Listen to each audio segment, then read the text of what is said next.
A paz do Senhor, irmãos. Mais uma vez aqui o evangelista Jefferson Vicente do canal EBD Betel para mais uma pré-aula da nossa revista da Assembleia de Deus de Madureira da editora Betel. A nossa lição de hoje é a lição de número 4, que fala acerca do sacrifício pacífico. Na nossa lição de hoje nós vamos abordar várias questões relacionadas a esse sacrifício. Porém, antes de entrar nesse tema propriamente dito, eu gostaria de agradecer a todos vocês que comentam os vídeos. Eu, na lição passada, eu coloquei o link da nossa página do Facebook, que você pode curtir, porque todas as vezes que eu lanço um vídeo no YouTube, eu publico esse vídeo também na página. Também tem um colaborador nosso, o irmão Marcos, que sentiu o desejo do coração de criar uma página, eu convidei ele para me ajudar, e ele publica materiais de outros sites. Então, se você curtir a página do Facebook, você vai estar sempre recebendo tanto os meus vídeos quanto o material que o irmão Marcos compartilha lá. Coloquei também o meu link do WhatsApp, em que um irmão entrou em contato comigo pelo WhatsApp, me agradecendo pelos vídeos, e me fez uma pergunta que gostaria que ele tivesse colocado nos comentários do vídeo, porque eu teria a oportunidade de responder para todo mundo ler, que era quais eram os materiais que eu utilizava nas minhas preparações para dar essas aulas para vocês. Eu utilizo basicamente 4 materiais. O principal deles é esse comentário do livro de Levítico, da editora Vida Nova. A Vida Nova lançou esse comentário de todos os livros da Bíblia. Então você tem dessa cor do Antigo Testamento e azulzinho do Novo Testamento. Esse comentário é muito bom, é muito profundo. O segundo material que eu utilizo mais é a Bíblia de Estudo NVI. As traduções da Bíblia para o português, elas variam de traduções mais literais para traduções mais voltadas para a compreensão, traduções com a preocupação mais semântica, dos sentidos das palavras do original. As traduções mais literais, elas são mais próximas do original, tanto na estrutura quanto no sentido das palavras. As traduções mais semânticas, elas têm uma preocupação maior com a compreensão. Então elas atualizam o vocabulário. E por causa disso também ela se distancia um pouco da estrutura do original. A NVI está no meio do caminho. No extremo direito nós temos a Revista Corrigida, a Revista Atualizada, a Corrigida Fiel e outras traduções. E no extremo direito nós temos a Bíblia Mensagem, a Bíblia Viva. E no meio do caminho nós temos a NVI. Então ela nem é tão distante da estrutura do original, como também ela é uma leitura de fácil compreensão. E além da tradução NVI ser mais fácil de entender, ela também tem um comentário excelente. Então eu utilizo muito o comentário dela. Em terceiro lugar, eu uso esse livro aqui, O Pentateuco, do autor Paul Hoff. Esse livro é publicado pela editora Vida, a capa hoje em dia é diferente, e ele tem me sido muito útil nessas aulas. E por último, eu uso também esse livro aqui, Instituições de Israel, do autor Roland Devaux. Esse autor é um autor muito técnico, ele é professor da Universidade de Jerusalém. Ele é muito utilizado nos cursos de teologia, de bacharel em teologia. É um livro um pouco mais técnico e um pouco também mais resumido, porque ele fala de todas as instituições. Agradeço também o comentário da irmã que falou que eu não comentei acerca do porquê não podia ter mel no sacrifício de manjares. Eu não encontrei um fundamento muito bom e por isso eu não desenvolvi esse assunto. Mas o fundamento principal que eu encontrei é que nos sacrifícios pagãos esse mel era muito utilizado. E aí por isso talvez na Bíblia o sacrifício de manjares não utilizava o mel. E em terceiro lugar eu gostaria de agradecer o comentário de um irmão que falou que na época da Bíblia os grãos não eram tostados antes de serem moídos. Eu falei isso com base em um desses 4 materiais aqui que eu li, eu não recordo de qual agora, mas ele mostrou um vídeo acerca do processo de formação da farinha. E dentro desse processo não estava incluído tostar os grãos do trigo. Provavelmente os processos daquela época e de agora são diferentes, ou o meu livro pode estar errado, isso eu admito que pode ser que tenha acontecido. De qualquer forma, é mais uma opinião, eu agradeço pelo comentário. Avançando, eu gostaria de pedir para você curtir esse vídeo. Não deixe de curtir, não deixe de comentar. E você que não é inscrito, não deixe de se inscrever e ativar o sininho das notificações para você receber o alerta toda vez que nós publicarmos um vídeo novo. Você que ainda não curtiu a página do Facebook, também curta. E tem meu WhatsApp aqui nos comentários. Procure não me adicionar em muitos grupos, irmãos, porque eu não tenho tempo de ver. Então acaba que às vezes eu saio do grupo porque eu não tenho tempo de acompanhar e enche meu celular de mensagens. Então por isso mesmo eu não costumo ficar em grupos. Mas se você quiser mandar alguma mensagem particular, pode mandar que eu com certeza vou te responder. Outra questão que eu queria compartilhar com vocês é que eu mudei de igreja. Eu morava em Santa Cruz, um bairro do Rio de Janeiro, da cidade do Rio de Janeiro, e congregava na Catedral das Assembleias de Deus em Areia Branca. Mas infelizmente, em fevereiro do ano passado, eu me mudei para Irajá, que é um bairro longe de Santa Cruz, e ficou um pouco difícil eu me dedicar à igreja como eu gostaria de me dedicar. Então eu mudei agora, tem 15 dias, eu vim com carta de mudança para a Assembleia de Deus de Madureira, a sede, que fica bem próximo aqui de Irajá. Por fim, nesse momento introdutório, eu queria falar acerca do sumário da nossa lição de hoje. Como vocês sabem, o nosso conteúdo aqui ele é sempre complementar a lição. Eu procuro não comentar ponto a ponto da lição. Existem outros canais muito bons que fazem isso. Eu priorizo a profundidade porque eu quero dar um conteúdo complementar e uma visão histórica e uma visão teológica sobre o assunto. Na nossa lição de hoje, o primeiro tópico eu vou retomar o tema dos sacrifícios de um modo geral, que eu falei na lição 2, só que já apontando as diferenças entre o holocausto e o sacrifício pacífico. No tópico 2 da nossa lição eu vou entrar nas características específicas do sacrifício pacífico e no tópico de número 3 eu vou entrar nos temas especiais para aprofundamento. Nesse tópico 3, meus irmãos, eu vou fazer uma análise de assuntos que podem tornar a sua aula muito mais interessante na medida em que você traz esses temas para debate e para interação com os alunos. Então eu recomendo que você assista esse vídeo até o final, porque eu tenho certeza que você vai ser muito impactado pelo tópico 3. Dito isso, vamos iniciar a nossa aula de hoje.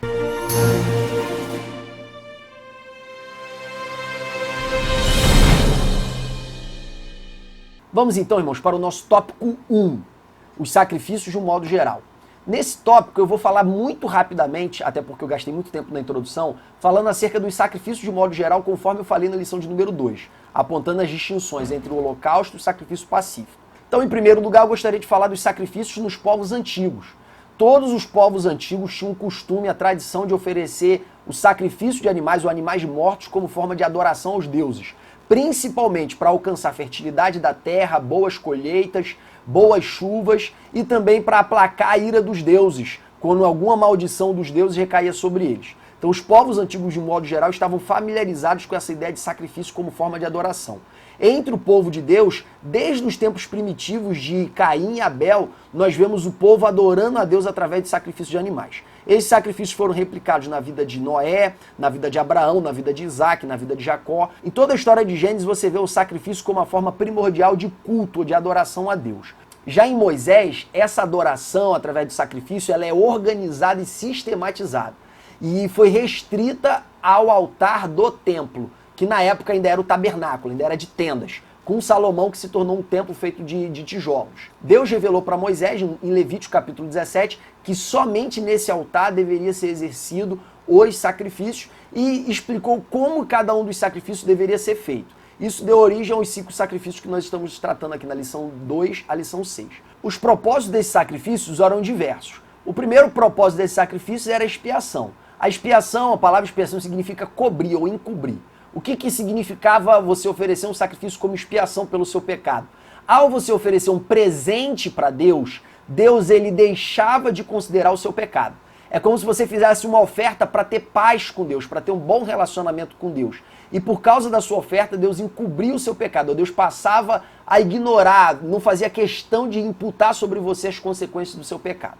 Essa é a ideia geral de expiação, que está muito clara e muito evidente no sacrifício de holocausto, no sacrifício pelo pecado, que será visto na semana que vem, e no sacrifício pela culpa, que é a lição de número 6. Outra característica também muito importante dos sacrifícios é a mordomia ou administração das bênçãos de Deus.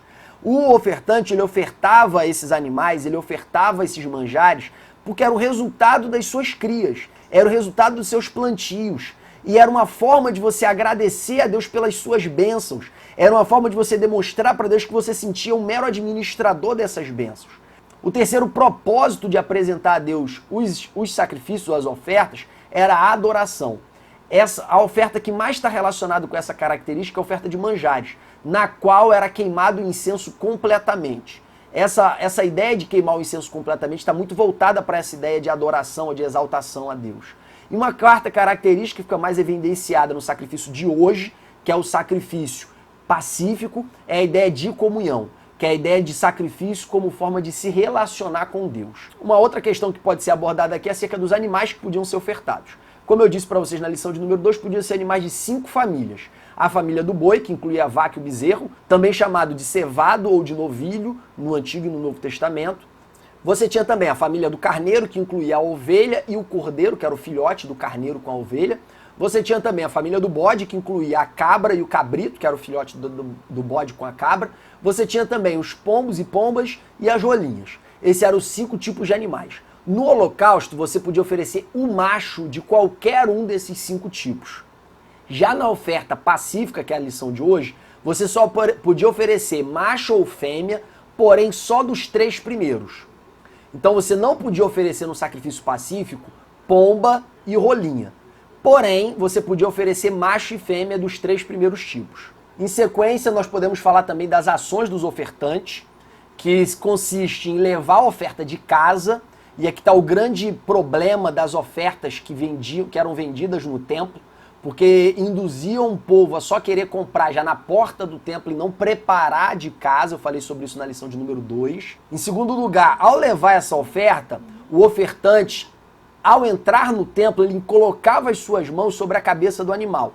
Esse colocar as mãos não tinha o sentido de transferir o pecado, que é algo que nós vemos realmente acontecendo na oferta do dia da expiação, que também será uma aula específica aqui nossa.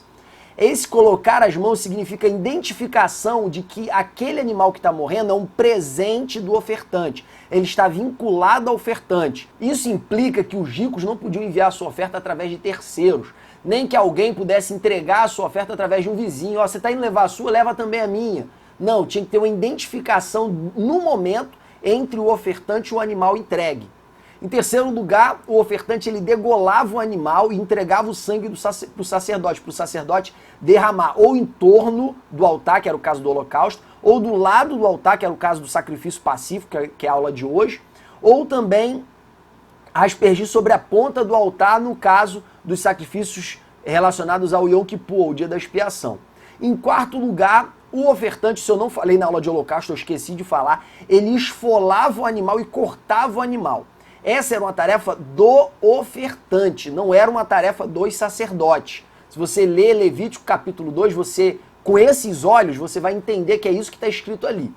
Porém, nas grandes festas da nação, em que o rei ou o reinado entregava as ofertas para serem oferecidas, quem fazia essa tarefa eram os levitas. Porém, na oferta voluntária, onde a pessoa levava a oferta voluntariamente ao Senhor, ela própria esfolava o animal e repartiu o animal, no caso do holocausto, para ser tudo queimado. E no caso da oferta pacífica, nós vamos ver, ele entregava a gordura, os rins, o fígado e a gordura em torno dos rins e do fígado para serem queimadas.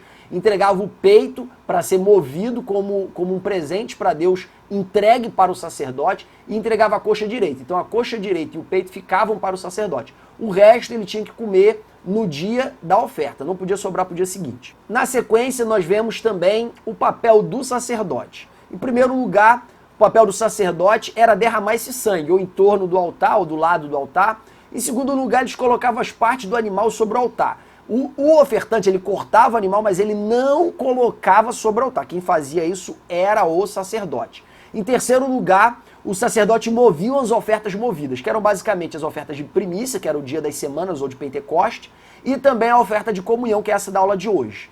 Então ele pegava a gordura e o peito, moviam no ar como símbolo de presente para Deus. Em quarto lugar, eles recebiam a parte da oferta que lhes cabia.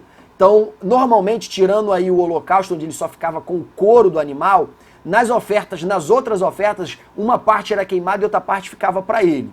E em quinto lugar, ele mantinha as ofertas regulares e o fogo aceso.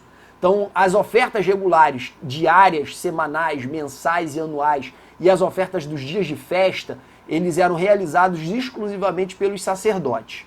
Dito isso, vamos agora para o nosso tópico 2, o sacrifício pacífico. Os textos que falam sobre o sacrifício pacífico são vários. Os principais deles estão em Levítico, capítulo 3, e em Levítico, capítulo 7, a partir do versículo 14. Nesses textos, nós vemos a explicação esmiuçada desse sacrifício. Porém, não somente isto, nós encontramos outros textos que falam sobre ele também, que estão aparecendo aqui na tela para você agora. Os nomes desse sacrifício podiam ser sacrifício de paz ou pacífico, dependendo da tradução. Alguns autores, ao identificar também o forte caráter de comunhão desse sacrifício, também chama de sacrifício de comunhão. E também tem um quarto nome para alguns autores, que é o sacrifício de bem-estar. Esses são os 4 nomes que você encontra em traduções para o português da Bíblia e em livros de teologia. Uma questão interessante desse sacrifício é que o ofertante ele ficava com parte da carne. Nós vemos algo semelhante em 1 Coríntios, capítulo 10. Paulo ele fala acerca dos animais sacrificados aos ídolos. E ele fala que quando nós participamos do pão e do vinho, nós nos tornamos um só corpo com Cristo. Quando na antiga aliança os homens participavam do sacrifício do altar, ele está se referindo nesse momento ao sacrifício pacífico, que é a aula de hoje, que é o único dos 5 sacrifícios que o ofertante ficava com a parte da oferta, comia uma parte da oferta. Paulo diz que esse ofertante que comia a parte da oferta, ele se tornava um com o altar. E ele fala também que aquele que come o sacrifício dos ídolos se torna um com os ídolos. E os ídolos nada são a não ser demônios. E ele não queria que nós tivéssemos comunhão com os demônios. Então Paulo, ele aborda esse tema dos sacrifícios pacíficos, demonstrando que quando você participa daquele único sacrifício, você se torna um com os outros participantes. Você passa a ter comunhão com os outros participantes. Por isso ele dá algumas recomendações para os gentios que moravam em Corinto.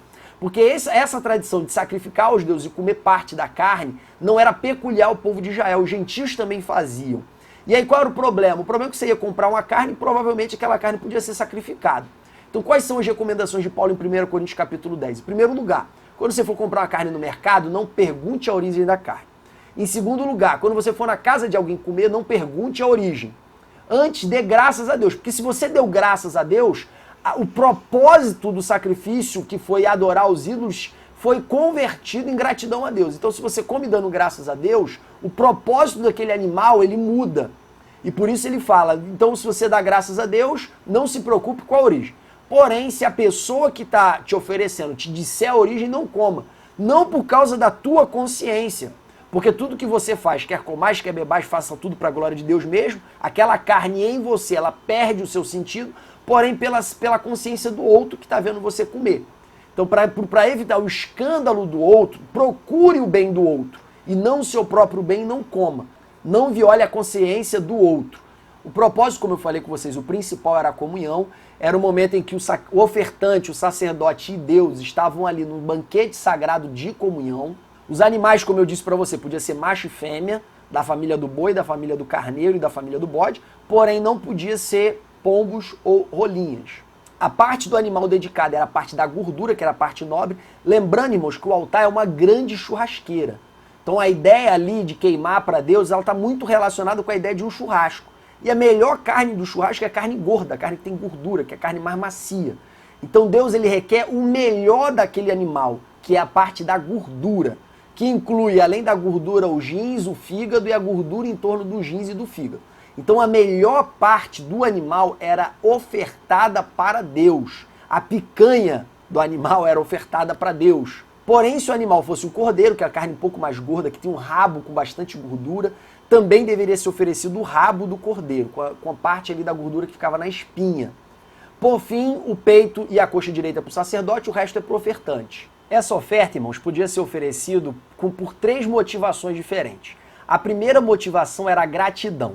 Ao oferecer essa oferta pela motivação da gratidão, os ofertantes deveriam obedecer os requisitos de Levítico capítulo 7, que diz que na oferta pacífica, por gratidão a Deus, ou oferta de gratidão, juntamente com o animal, deveria ser ofertado também uma oferta de manjares, que tinha que ser com e sem fermento.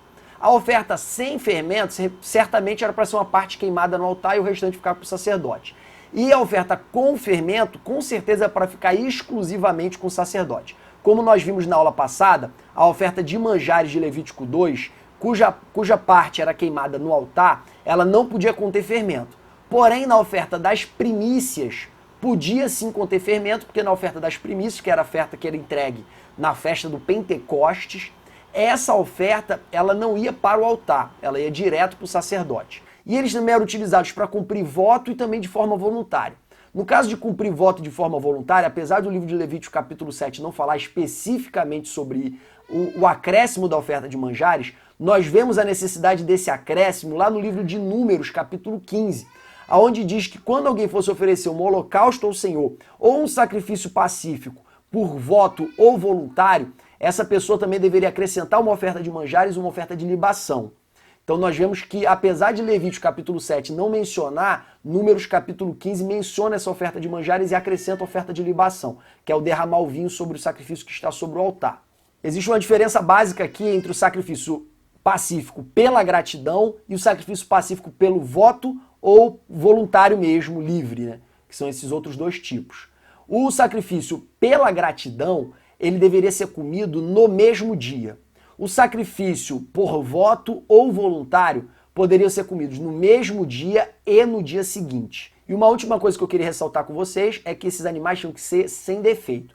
Porém, o sacrifício pacífico voluntário, ele admitia que o animal contivesse alguns poucos defeitos. Os defeitos que o animal não poderia ter estão descritos no livro de Levítico capítulo 22. E dentro do Levítico capítulo 22, o versículo 23 faz uma exceção ao sacrifício pacífico voluntário, dizendo que ele poderia ter alguns poucos defeitos ali, eram tolerados nesse tipo de sacrifício. Outra questão importante é que os ofertantes que comiam do sacrifício deveriam estar ritualmente puros, ou seja, eles não podiam estar cerimonialmente impuros, seja por lepra, por fluxo de sangue, seja por ter tocado em algum corpo morto. Existem várias causas que tornavam uma pessoa impura ali no livro de Levítico. Então, se ela tivesse impura, ela não podia participar dessa oferta. Agora, se ela tivesse pura, ela podia participar. Uma outra questão que eu gostaria de enfatizar também era a questão de mover a oferta e colocá-la depois sobre o holocausto. Pegava-se essa gordura e não colocava direto no altar, colocava ela sobre o holocausto. E principalmente, essa ideia de oferecer a gordura para Deus, ela carregava consigo a ideia de que para Deus é o melhor. Então, para Deus a gente tem que dar o melhor. Para Deus a gente tem que dar o melhor do nosso tempo. Para Deus a gente tem que dar o melhor dos nossos dias. E aqui eu estou falando para a juventude. Para Deus a gente tem que dar o melhor do nosso louvor. Deus não se contenta com pouca coisa. E é por isso que ele não recebeu a oferta de Caim, mas recebeu a de Abel. Diz a Bíblia que Caim ofereceu uma oferta dentre a sua colheita. E Abel ofereceu o primogênito, o melhor da sua gordura e de seus animais. E Deus se atentou para a oferta de Abel, mas não se atentou para a oferta de Caim. O que eu aprendo com isso é que Deus, ele não recebe a oferta meia boca. Deus não recebe a oferta comum. Deus quer a oferta melhor. Deus quer a oferta excelente. E a oferta comum, ele nem fala mal e nem fala bem, ele ignora.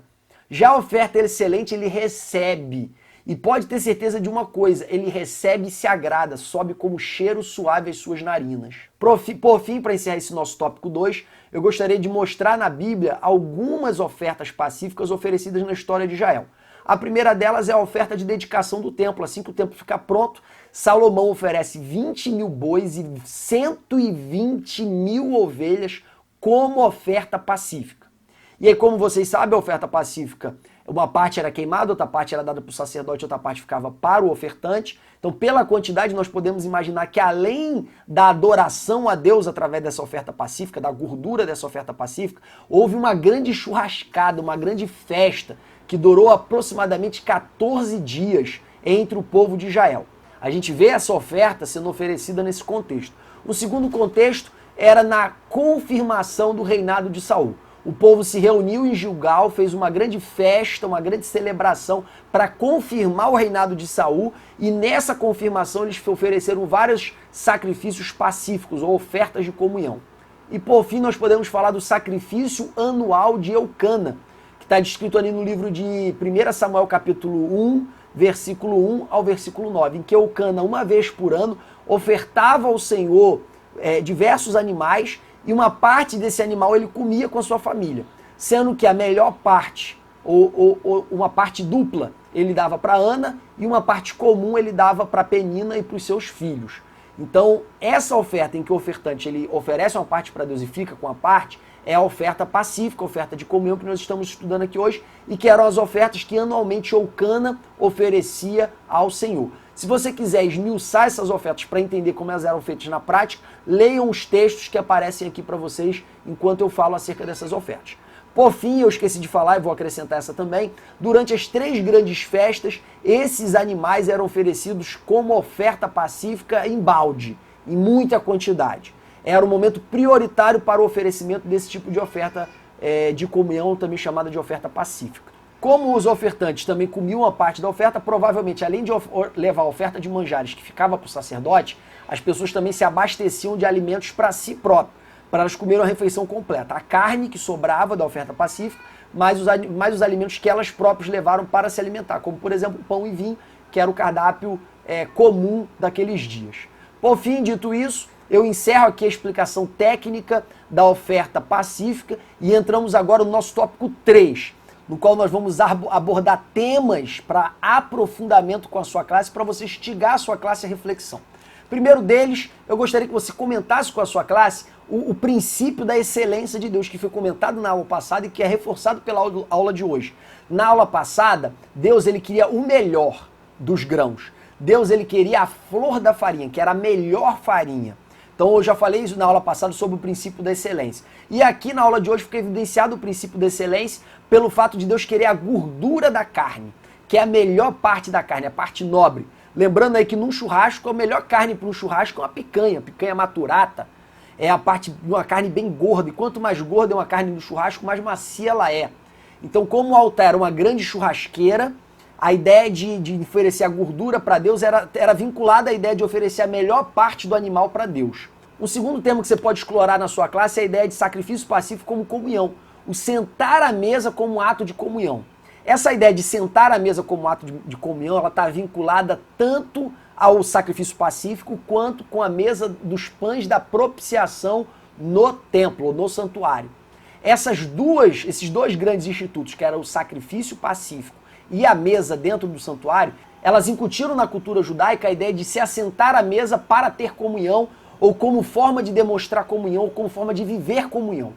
Então, no sacrifício pacífico, o homem tinha comunhão com Deus e com o sacerdote, porque todos comiam juntos ali. A parte de Deus era queimada e subia como cheiro suave. A parte do sacerdote, que era o peito e a coxa direita, era comida pelo sacerdote. E a parte do ofertante tinha que ser comida no dia, se fosse oferta de gratidão, ou no dia e no dia seguinte, se fosse voto ou oferta voluntária.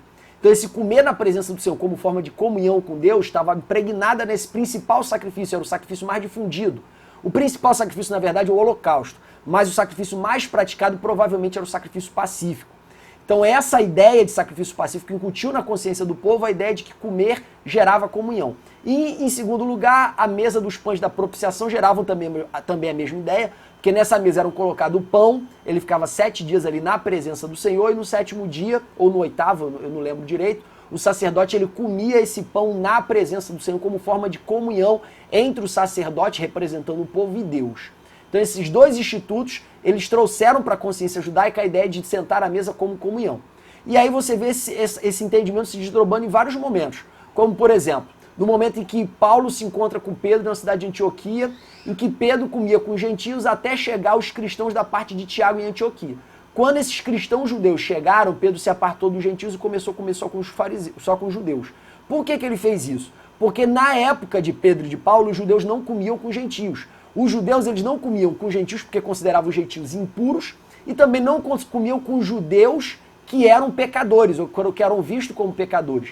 E aí que está também a questão relacionada a Jesus. Os judeus da época de Jesus criticavam muito Jesus por ele comer com publicanos e pecadores, porque comer com esses homens significava que você tinha comunhão com eles, e por isso eles eram muito ferrenhos nessa crítica. Nós vemos essa evidência também de comer junto como comunhão em 1 Coríntios capítulo 10, em que Paulo fala da ceia, em que Paulo fala do altar e em que Paulo fala do sacrifício oferecido para os ídolos, tema que já foi abordado por nós aqui hoje. Então, eu quero trazer para vocês agora como um tópico chave da nossa lição de hoje essa ideia de ceia como comunhão. Como vocês podem observar em 1 Coríntios capítulo 10 e depois em 1 Coríntios capítulo 11, que é o texto da ceia, você vê que o principal pecado da igreja de Corinto para torná-los indignos de cear era a falta de comunhão. Os mais ricos chegavam mais cedo, comiam sua própria comida ao ponto de se embriagarem, porque além de comer eles bebiam também vinho, e os mais pobres chegavam depois e não comiam nada. E aí Paulo fala para eles, você não tem vergonha não de fazer isso? Você não sabe que em vez de vocês se reunirem para edificação, vocês se reunirem para destruição, para condenação? Porque comendo uns e deixando os outros com fome, vocês escandalizam a memória do nome de Jesus. Então o principal pecado que tornava eles indignos de comer a ceia, de praticar a memória do corpo e a memória do sangue, era o fato deles violarem o princípio da gratidão. Então na ceia vigorava 2 princípios básicos, a gratidão e a memória. Se você descumprisse o primeiro, você automaticamente já estava maculando o segundo. Então o comer à mesa junto, ele tinha essa ideia. E a ideia de que aqueles homens comiam à mesa juntos era comer mesmo, era banquete. As evidências são muitas, irmãos. Toda a história de Israel e a história do povo grego daquela época evidenciam que aqueles homens estavam acostumados a praticar banquetes na presença de Deus, no caso dos judeus, e na presença dos deuses, no caso dos gentios. Eles já estavam habituados a celebrarem aos deuses comendo na presença deles. E aí eu falo isso tanto na oferta pacífica para os judeus como nos sacrifícios gentílicos. Esses são os destaques da lição de hoje. Eu espero ter abençoado a sua vida com essa aula. Se você quiser se aprofundar um pouco mais na questão da ceia do Senhor, volta na lição de número 8 da revista passada, que eu tenho um vídeo ainda disponível aqui no canal. Que Deus te abençoe e obrigado pela sua audiência em nome de Jesus. Amém.